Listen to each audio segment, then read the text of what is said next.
La mañana del 12 de marzo de 2004 amaneció húmeda en Cancún.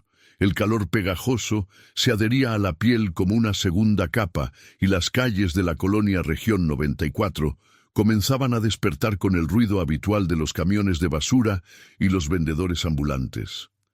Carla López, de 19 años, salió de su casa como cualquier otro día. Llevaba su uniforme del hotel donde trabajaba como recepcionista, un vestido azul marino con el logo bordado en el pecho. Su madre, Rosa López, la vio alejarse por la calle empedrada, su figura menuda perdiéndose entre los árboles de mango que bordeaban el camino. Carla nunca llegó al trabajo. Las primeras horas tras su desaparición transcurrieron en una mezcla de confusión y negación. Rosa llamó al hotel a las 11 de la mañana, preocupada porque Carla no había contestado sus mensajes. El gerente le informó que su hija nunca había llegado. La ruta entre su casa y el hotel era de apenas 4 kilómetros, un trayecto que Carla hacía diariamente en autobús. Rosa sintió que el suelo se abría bajo sus pies. Si te está gustando esta historia, no olvides suscribirte al canal y déjanos un comentario diciéndonos desde qué ciudad nos estás viendo. Tu apoyo nos ayuda a seguir trayendo historias como esta. El padre de Carla, Héctor López, era mecánico en un taller del centro. Cuando Rosa lo llamó, dejó todo y corrió a casa. Juntos recorrieron el camino que Carla tomaba cada mañana, preguntando en tiendas, puestos de tacos, preguntando a cualquiera que pudiera haberla visto. Nadie recordaba nada útil. Una señora que vendía elotes mencionó haber visto a una chica con uniforme azul subirse a un autobús, pero no estaba segura de si era Carla. A las 6 de la tarde, Rosa y Héctor presentaron la denuncia en la Fiscalía General del Estado de Quintana Roo. El agente que los atendió, un hombre de mediana edad con bigote espeso y mirada cansada, tomó nota de los datos con una lentitud que exasperó a Rosa. Tiene 19 años, les dijo con tono rutinario. A esta edad muchas veces se van por voluntad propia, con algún novio quizás. Rosa sintió que la sangre le hervía. Mi hija no tiene novio, respondió con voz temblorosa, y aunque lo tuviera, ella jamás se iría sin avisarnos. Los días se convirtieron en semanas, y las semanas en meses. Rosa dejó su trabajo en una tintorería para dedicarse por completo a buscar a su hija. Imprimió miles de volantes con la foto de Carla sonriendo, la misma foto que tenían en la sala de su casa. Carla con su cabello negro recogido en una coleta, sus ojos oscuros brillantes y una sonrisa amplia que mostraba sus dientes blancos. Rosa pegó esos volantes en cada poste, cada pared, cada ventana que encontró. Recorrió mercados, terminales de autobuses, hospitales, la morgue. Héctor, por su parte, dejó el taller y comenzó a trabajar como taxista, preguntando a cada pasajero si habían visto algo, mostrando la foto de Carla pegada en el tablero del coche. La investigación oficial avanzaba con una lentitud dolorosa. Los policías revisaron las cámaras de seguridad de las tiendas cercanas a la ruta de Carla, pero la mayoría estaban descompuestas o no grababan con suficiente claridad. Una cámara en una gasolinera captó la imagen borrosa de una chica que podría haber sido Carla, subiendo a un automóvil blanco, pero la matrícula era ilegible. Los investigadores interrogaron a los compañeros de trabajo de Carla, a sus vecinos, a sus amigos de la secundaria. Todos dijeron lo mismo. Carla era una chica tranquila, responsable, sin enemigos conocidos. No consumía drogas, no frecuentaba lugares peligrosos.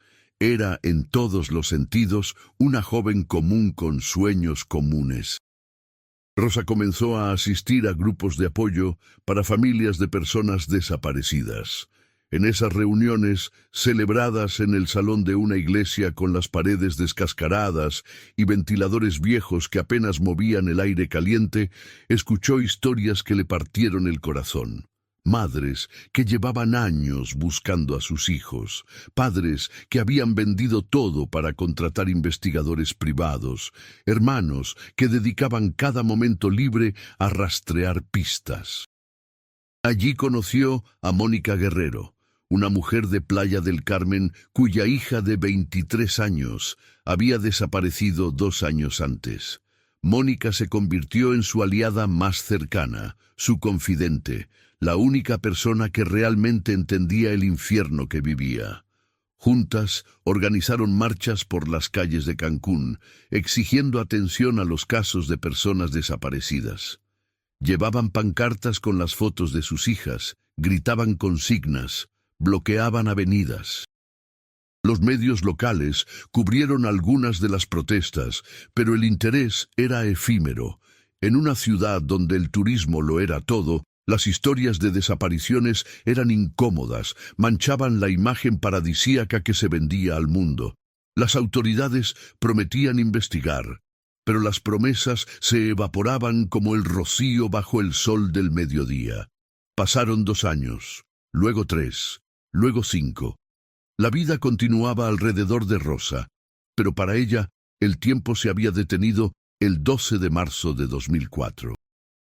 Héctor seguía trabajando como taxista, pero había envejecido una década en apenas unos años. Su cabello se había vuelto completamente gris, su espalda se había encorvado. Dejaron de celebrar cumpleaños, de poner el árbol de Navidad, de asistir a reuniones familiares. La casa, antes llena de risas y música, se había convertido en un mausoleo silencioso donde cada habitación guardaba los recuerdos de Carla, sus libros de la secundaria, su colección de discos de rock en español, su cama con las sábanas con estampado de flores que Rosa lavaba religiosamente cada semana. En 2009, 5 años después de la desaparición, un investigador privado contactó a Rosa.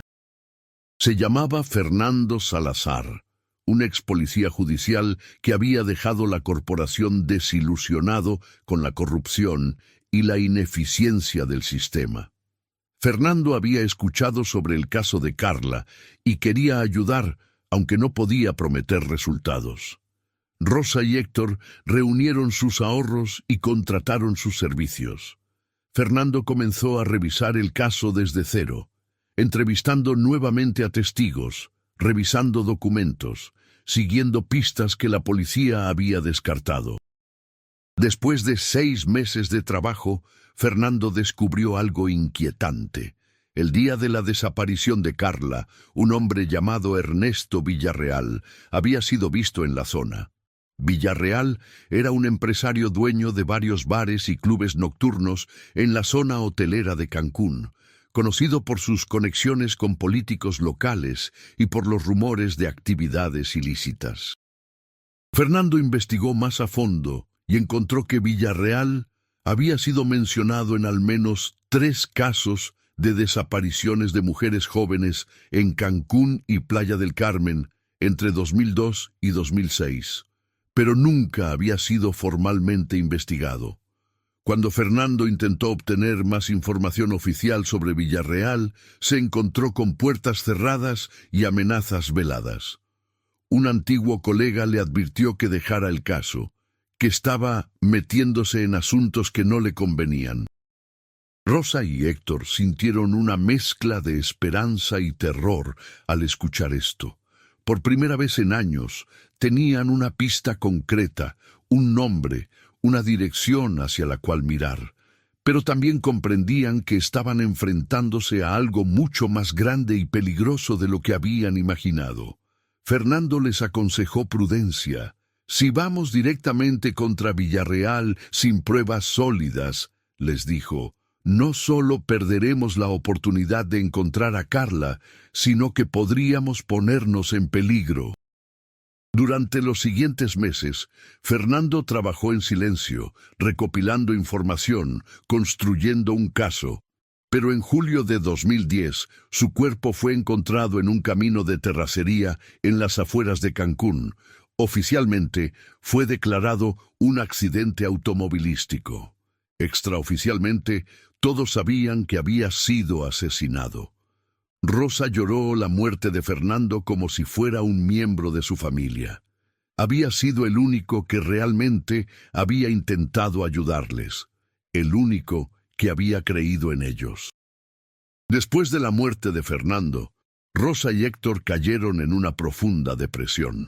Habían perdido a su única aliada real en la búsqueda de Carla. Los archivos de Fernando desaparecieron misteriosamente de su oficina antes de que pudieran recuperarlos.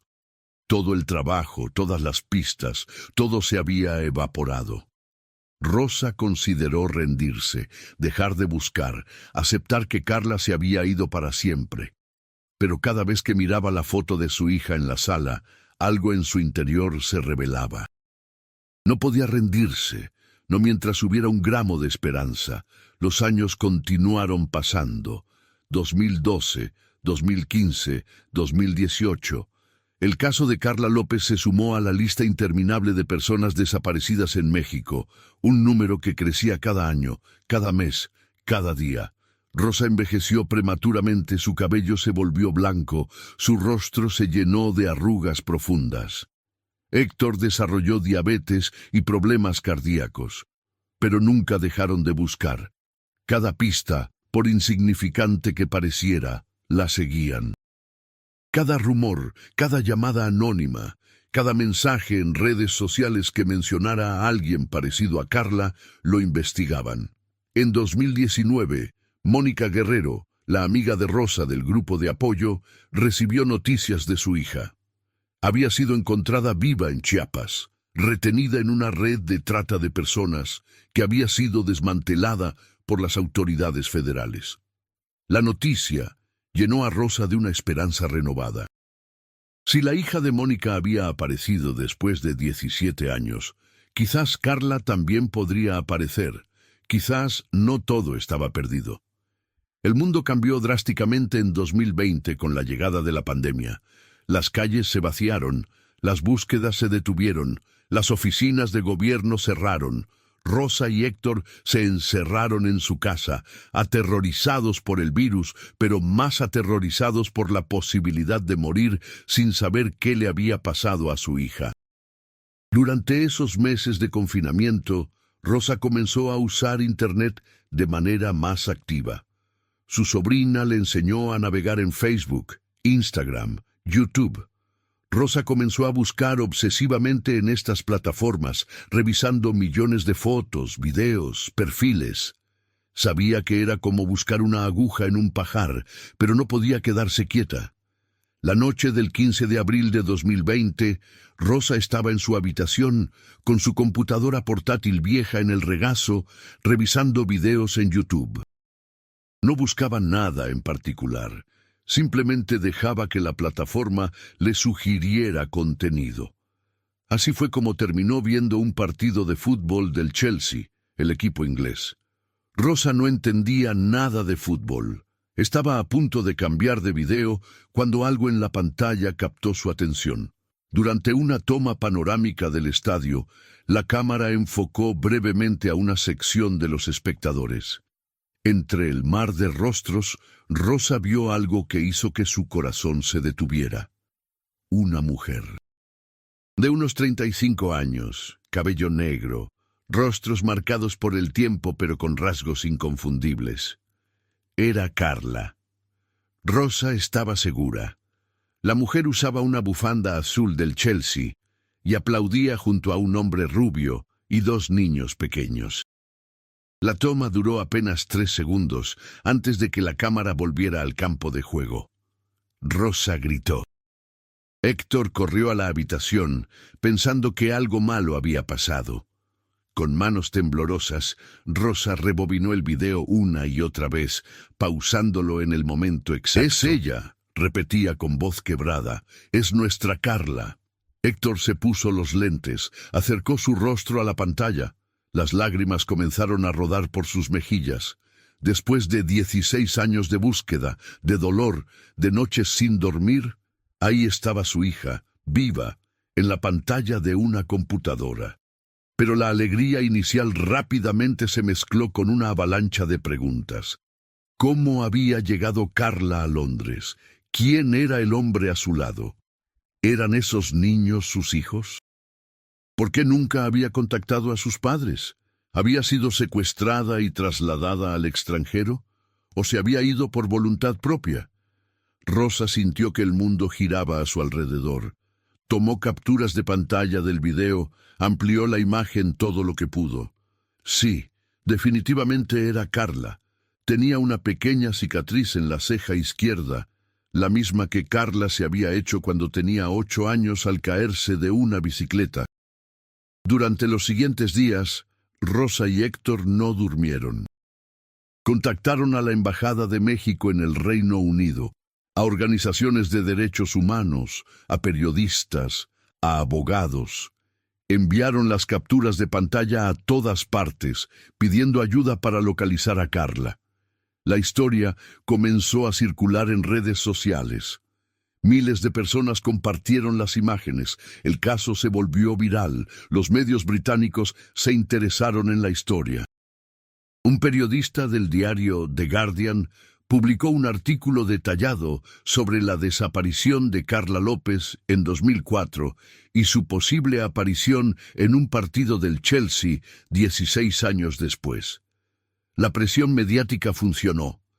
2 semanas después de que Rosa viera el video, la Policía Metropolitana de Londres localizó a la mujer de las imágenes. Vivía en un suburbio al norte de Londres. Estaba casada con un hombre británico llamado David Thompson y tenía 2 hijos de 7 y 5 años. Cuando los oficiales tocaron a su puerta y mencionaron el nombre Carla López, la mujer se derrumbó. Era ella. A través de un enlace por videollamada coordinado por las autoridades mexicanas y británicas, Rosa y Héctor vieron a su hija por primera vez en 16 años. Carla lloraba incontrolablemente, sus palabras salían entrecortadas entre sollozos. «Perdón, mamá. Perdón, papá. Lo siento tanto». Rosa no podía hablar. Solo lloraba y extendía sus manos hacia la pantalla como si pudiera tocar a su hija a través de ella. Héctor, con voz quebrada, le preguntó lo único que importaba. «¿Estás bien, mija? ¿Estás bien?» Durante las semanas siguientes, la historia de Carla salió a la luz en entrevistas supervisadas por psicólogos y autoridades de ambos países. La verdad era más compleja y dolorosa de lo que nadie había imaginado. El día de su desaparición, Carla no había sido secuestrada. Había subido voluntariamente a un automóvil, el automóvil blanco que la cámara de la gasolinera había captado.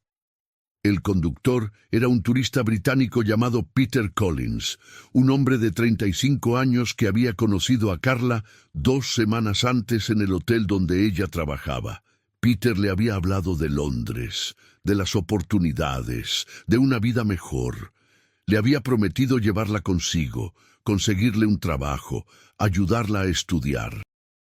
Carla, a sus 19 años, había sentido una mezcla de atracción y fascinación por ese hombre sofisticado que le hablaba en inglés y le mostraba fotos de una ciudad que parecía sacada de una película. No había sido amor. Carla lo reconocía ahora. Había sido el deseo desesperado de escapar de una vida que sentía limitada, de un futuro que veía predecible y estrecho. Trabajar en hoteles toda su vida, casarse con alguien de su barrio, tener hijos, envejecer en Cancún. Quería más. Quería ver el mundo. El plan había sido simple. Peter regresaría a Londres y Carla le seguiría 2 semanas después con una visa de turista que él la ayudaría a tramitar. Pero la mañana del 12 de marzo, Peter le había dicho que su vuelo se adelantaba, que tenían que irse ese mismo día. Había un vuelo con escala en Miami y luego directo a Londres. Si Carla quería ir con él, tenía que decidir en ese momento. Sin pensar en las consecuencias, sin despedirse de sus padres, Carla había subido a ese automóvil blanco. Pensaba enviar una carta una vez que estuviera instalada en Londres, explicar todo, pedir perdón. Pero cuando llegó a Inglaterra, las cosas no fueron como Peter había prometido. Peter resultó ser un hombre manipulador y controlador. No le consiguió trabajo legal, la mantuvo aislada, le quitó su pasaporte. Durante los primeros meses, Carla vivió en un pequeño apartamento en el este de Londres, prácticamente prisionera. Intentó contactar a sus padres, pero Peter monitoreaba todas sus comunicaciones. Cuando Carla amenazó con ir a la policía, Peter la amenazó con entregarla a inmigración, diciéndole que sería deportada y posiblemente encarcelada por haber entrado con documentos turísticos y quedarse ilegalmente. El terror y la vergüenza paralizaron a Carla. No podía volver a México a enfrentar la decepción de sus padres, explicar su terrible error. Además, ¿cómo volvería sin dinero, sin pasaporte? Se sentía atrapada en una pesadilla de su propia creación. Pasaron 2 años en esa situación. Carla trabajaba en negro limpiando casas, entregaba todo su dinero a Peter, vivía en un estado constante de miedo y culpa. En 2006, Peter murió en un accidente de tráfico. Carla se encontró súbitamente libre pero completamente perdida. Había pasado 2 años aislada, sin amigos, sin red de apoyo. Su inglés era básico, no tenía documentos legales, no tenía dinero ahorrado. Una de las mujeres para las que limpiaba casas, una señora india llamada Priya, notó la situación de Carla y le ofreció ayuda. La conectó con organizaciones que asistían a inmigrantes indocumentados. Con su apoyo, Carla comenzó el largo proceso de regularizar su situación migratoria. En 2008, Carla conoció a David Thompson en la iglesia católica a la que había comenzado a asistir. David era profesor de historia, un hombre gentil y paciente que se enamoró de ella. Cuando Carla le contó su historia, él no la juzgó. La ayudó con los trámites migratorios, le enseñó inglés, le dio el apoyo emocional que tanto necesitaba. Se casaron en 2009.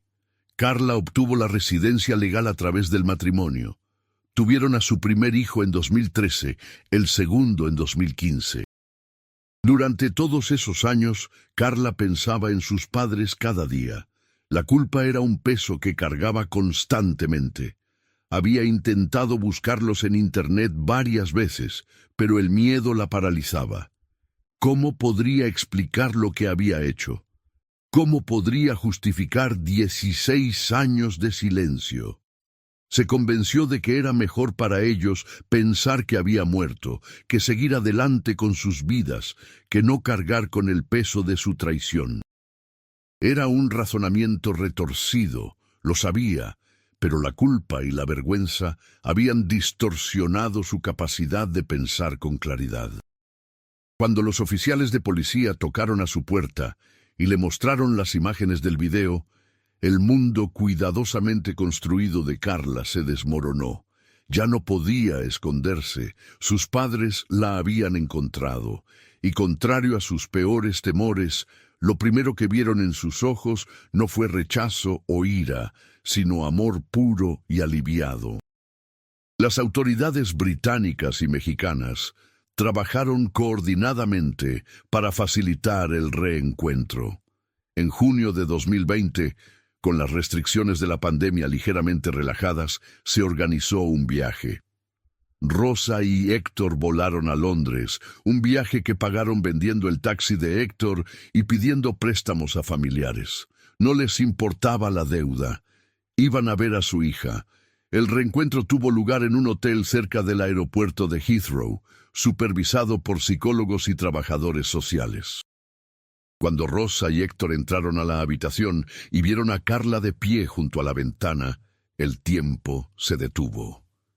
Carla corrió hacia ellos y los tres se abrazaron, llorando tan fuerte que sus cuerpos temblaban. No había palabras para describir ese momento. 16 años de dolor, de búsqueda incansable, de noches sin dormir, todo se condensó en ese abrazo. Perdón, repetía Carla una y otra vez. Rosa la mecía como cuando era niña. Estás viva, susurraba. Estás viva, eso es lo único que importa. Héctor, con sus grandes manos de mecánico, acariciaba el cabello de su hija, incapaz de hablar. Durante los días siguientes, Carla les contó toda su historia. Rosa y Héctor escucharon en silencio. Su mezcla de emociones imposible de desenredar. Había ira por la decisión imprudente que Carla había tomado a los 19 años, ira por los años de sufrimiento innecesario. Pero también había comprensión. Carla había sido una chica joven, ingenua, deslumbrada por promesas de una vida mejor. Había cometido un error terrible, pero había pagado por él con años de abuso, miedo y culpa.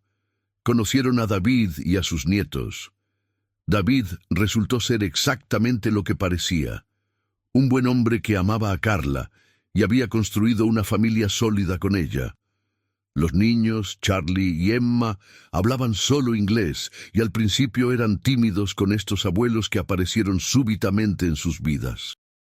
Pero los niños son adaptables, y pronto estaban sentados en el regazo de Rosa, mientras ella les contaba cuentos en español que ellos no entendían, pero disfrutaban por la musicalidad de su voz.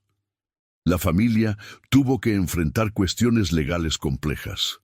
Técnicamente, Carla había cometido un delito al abandonar México sin avisar y permanecer años sin contactar a sus padres, aunque las autoridades decidieron no presentar cargos, dada la naturaleza del caso. Lo más importante era que estaba viva, que había sido encontrada, que la familia estaba reunida. Rosa y Héctor regresaron a Cancún después de 2 semanas en Londres. El viaje de regreso fue completamente diferente al de ida. Llevaban consigo cientos de fotos de Carla, de sus nietos, de su yerno. Tenían el número de teléfono de su hija, su dirección, la promesa de videollamadas semanales. Carla había prometido visitarlos en Cancún el siguiente año, llevar a su familia para que conocieran la tierra donde había nacido. Cuando llegaron a casa, Rosa llamó a Mónica y a los demás miembros del grupo de apoyo. La noticia se propagó rápidamente. Carla López, desaparecida en 2004, había sido encontrada viva en Londres. Era un milagro, decían todos, pero Rosa sabía que no había sido un milagro. Había sido 16 años de búsqueda incansable, de no rendirse nunca, de mantener viva la esperanza incluso cuando todo parecía perdido. La historia de Carla López se convirtió en noticia internacional. Los medios de comunicación de México, Reino Unido, Estados Unidos y otros países cubrieron el caso. Había aspectos de la historia que generaban controversia. Algunos criticaban a Carla por su decisión egoísta que había causado tanto dolor a sus padres. Otros la defendían, argumentando que había sido víctima de manipulación y abuso. Las redes sociales se dividieron, como siempre, entre quienes juzgaban duramente y quienes mostraban empatía. Para Rosa y Héctor, las opiniones de extraños no importaban. Habían recuperado a su hija. Sí, la situación era complicada. Sí, había dolor y traición que sanar, pero Carla estaba viva. Después de 16 años, creyendo que podría estar muerta, enterrada en algún lugar desconocido, saber que estaba viva, que tenía una familia, que era feliz, era más de lo que habían soñado. Las videollamadas semanales se convirtieron en la nueva rutina de la familia López. Cada domingo por la tarde, Rosa preparaba café y pan dulce, Héctor se sentaba frente a la computadora con sus lentes puestos y conectaban con Londres.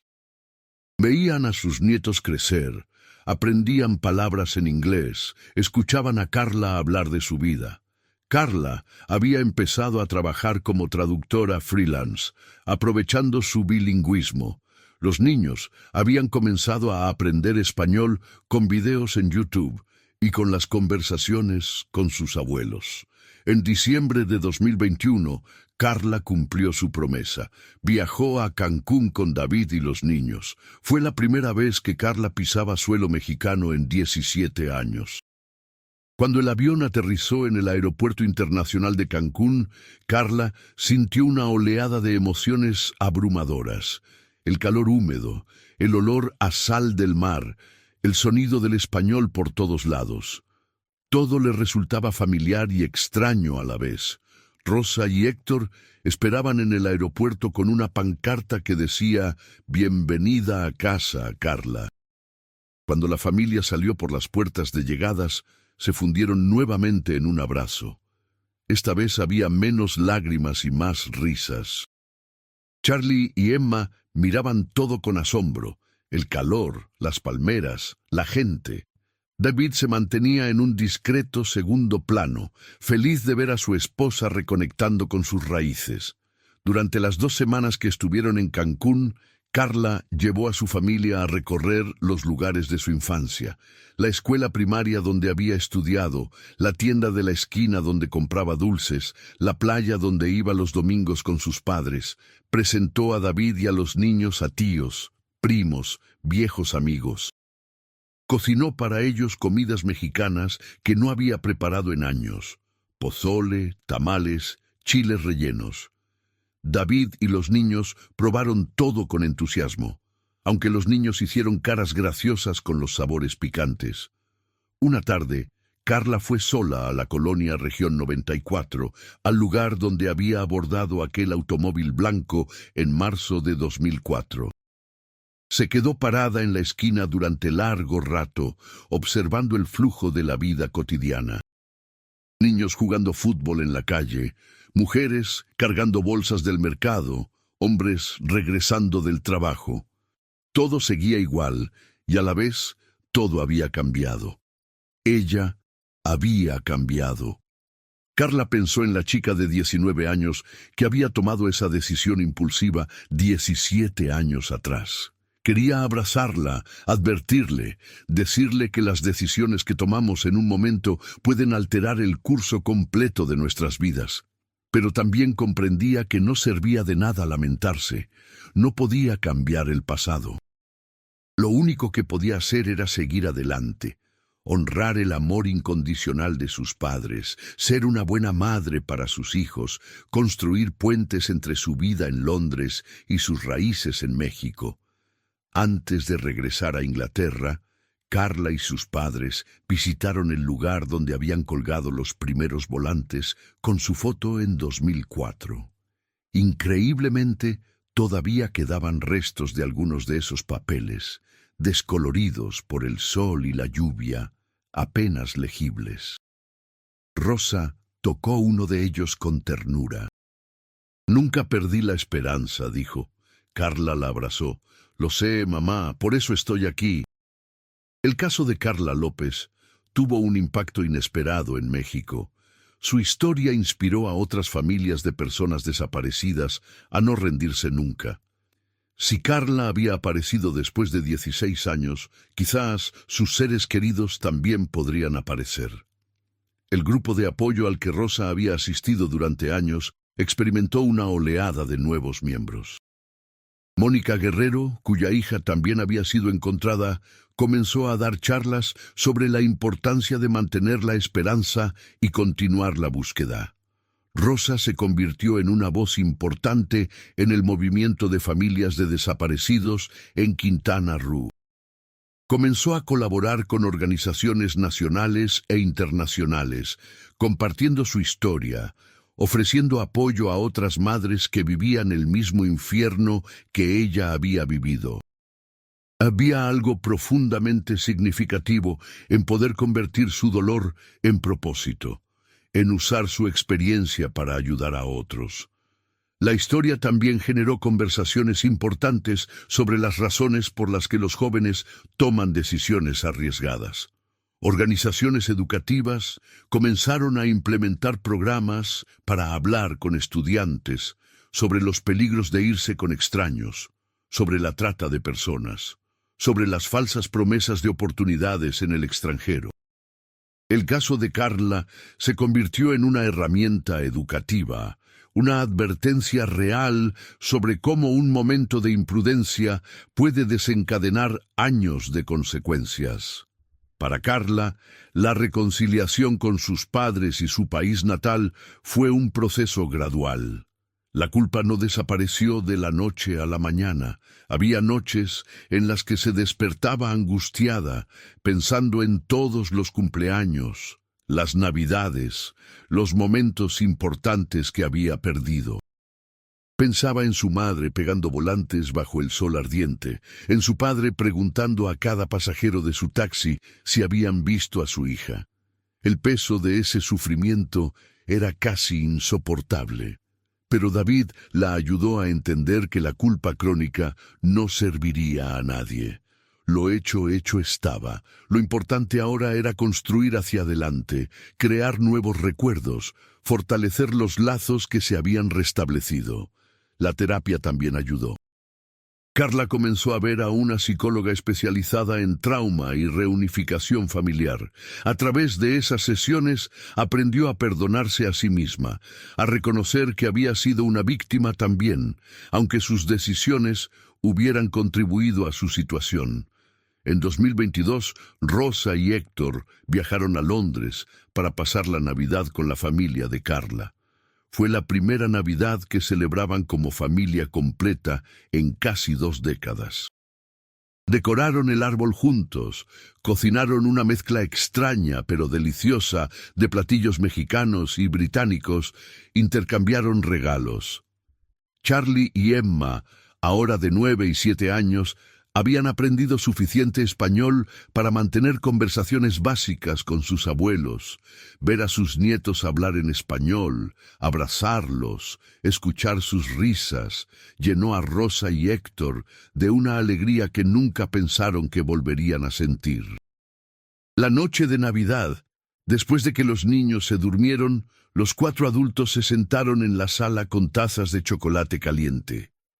Afuera nevaba suavemente, algo mágico y completamente ajeno a la experiencia de Rosa y Héctor.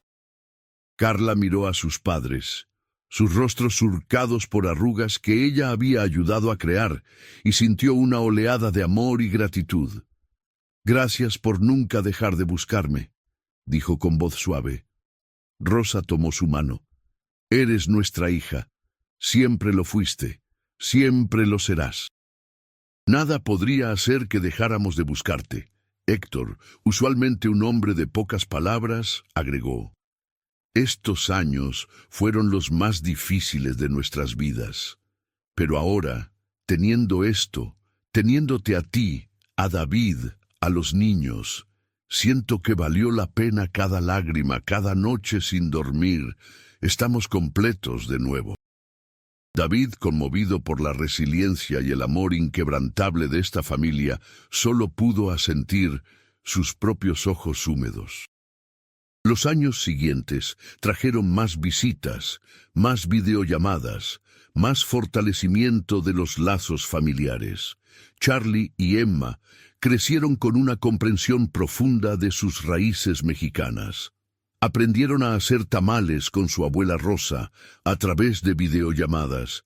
Escucharon historias de Cancún contadas por su abuelo Héctor. Desarrollaron un sentido de identidad que abarcaba 2 culturas, 2 países, 2 idiomas.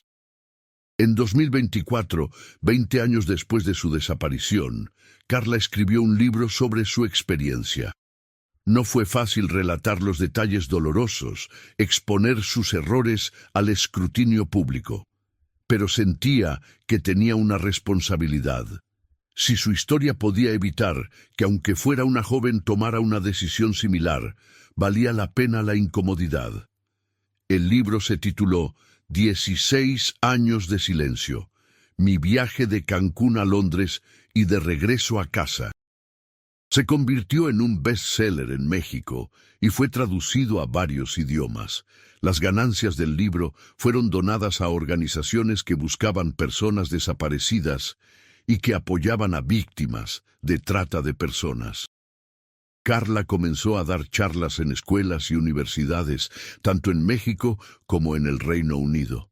Hablaba con honestidad brutal sobre sus errores, sobre las consecuencias de sus acciones, pero también sobre la resiliencia, el perdón y la posibilidad de redención.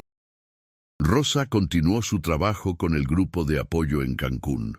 Con el paso de los años, vio a algunas familias reunirse con sus seres queridos, mientras que otras recibían la noticia devastadora de que habían encontrado restos de sus familiares.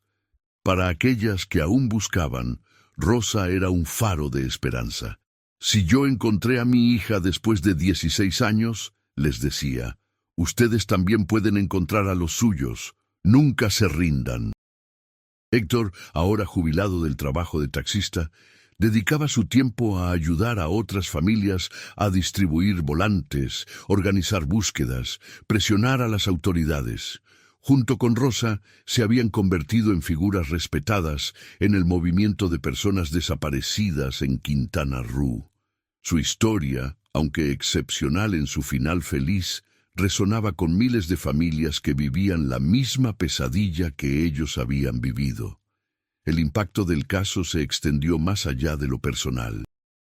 Inspiró cambios en los protocolos de búsqueda de personas desaparecidas en Quintana Roo. Las autoridades comenzaron a tomar las denuncias más en serio desde el primer momento, en lugar de asumir que los adultos jóvenes se habían ido voluntariamente. Se implementaron sistemas de alerta más efectivos, se mejoraron las bases de datos, se establecieron mejores canales de comunicación entre agencias locales e internacionales. El video del estadio del Chelsea que había iniciado todo se convirtió en una especie de leyenda en Internet. Millones de personas lo habían visto, pausado, analizado. Algunos creían que era el destino, otros la tecnología moderna, otros simplemente suerte extraordinaria.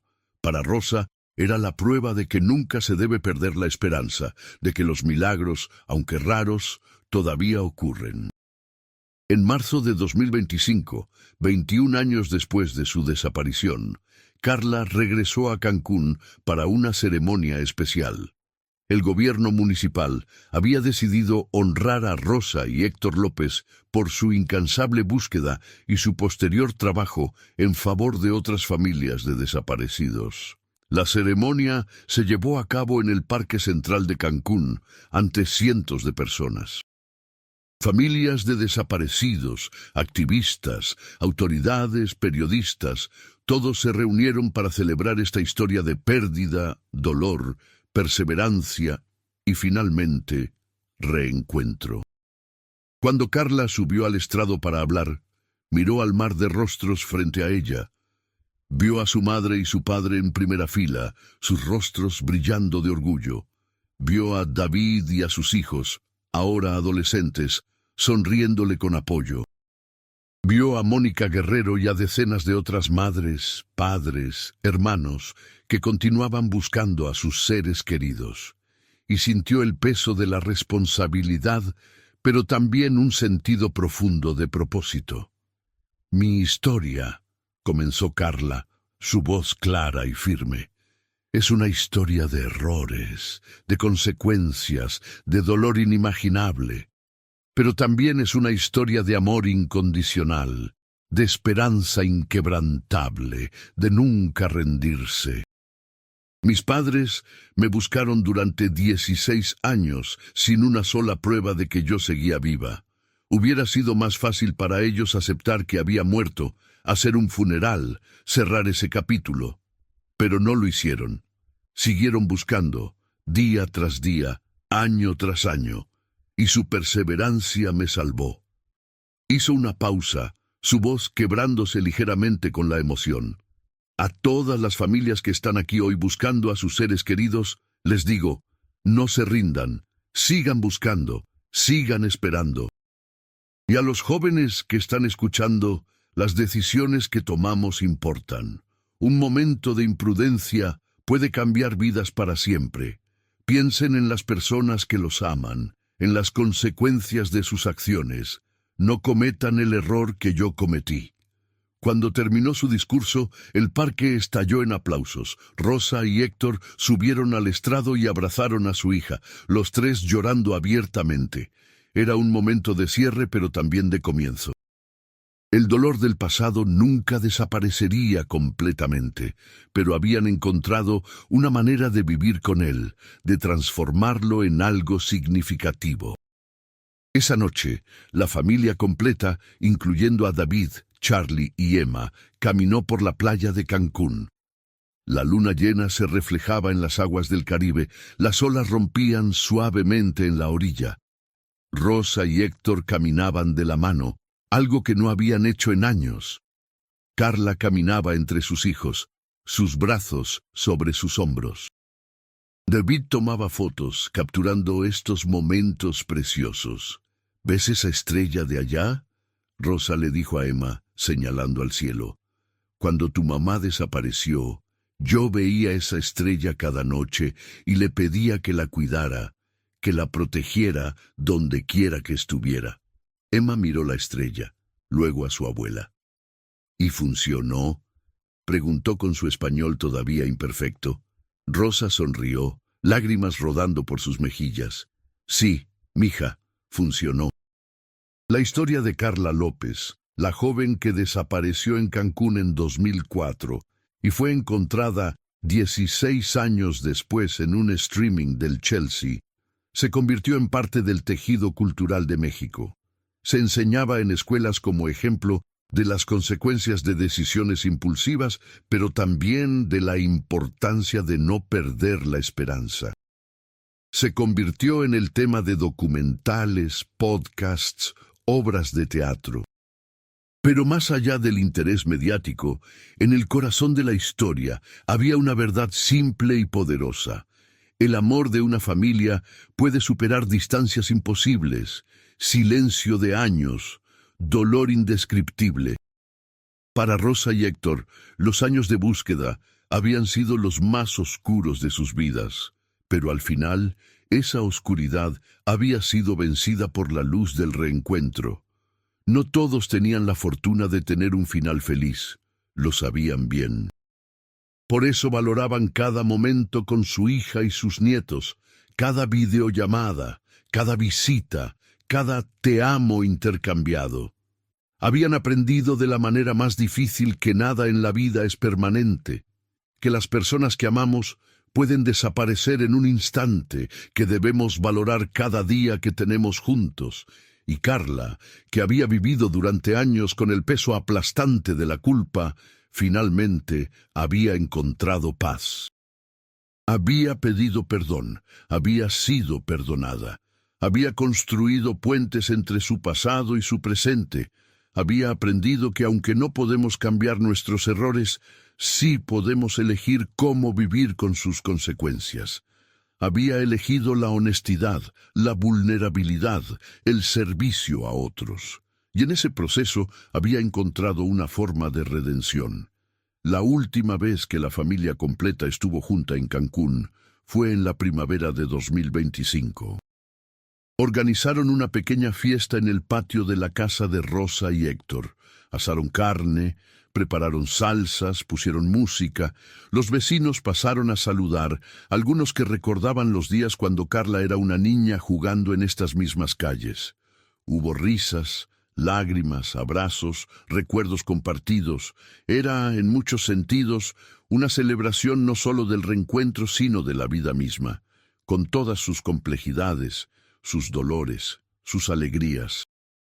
Mientras el sol se ponía sobre Cancún, pintando el cielo de naranjas y rosas, Carla se sentó con sus padres en el mismo portal donde tantas veces se habían sentado cuando ella era niña. Rosa tomó su mano. Héctor puso su brazo sobre sus hombros. No necesitaban palabras.